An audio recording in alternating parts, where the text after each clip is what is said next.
Some ways to effectively communicate with someone who is grieving the loss of a loved one can include a variety of things.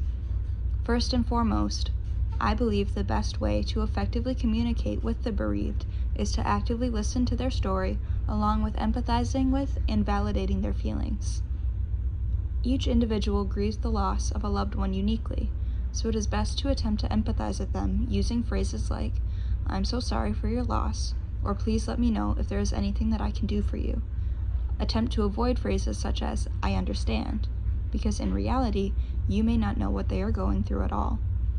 As I previously stated, everyone handles their grieving process in their own way, so it is best to try not to insert yourself and your own feelings into that process.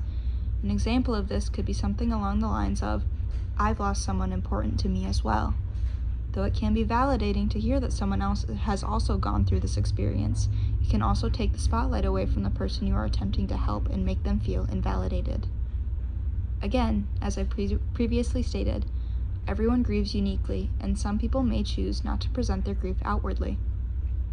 By doing this, they may be attempting to cope inwardly and on their own. It is important to let them know in these moments that you are here for them and if they need you.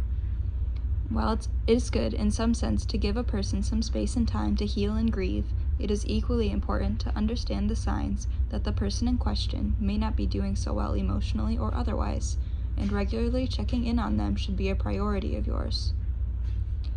If you feel that the person you are communicating with may not be handling their grief well, you may try offering up grief therapy or group counseling, as these are both great methods of healing and working through your grief.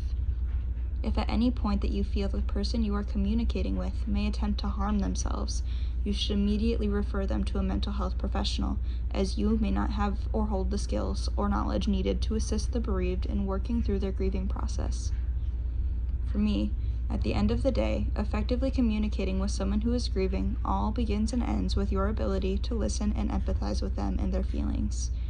The grieving process is an uphill battle for all, but with the support of others, a bit of the weight can be taken from your shoulders. The two outside sources that I used for this assignment were healgrief.org and healthharvard.edu, along with the assignments from our past.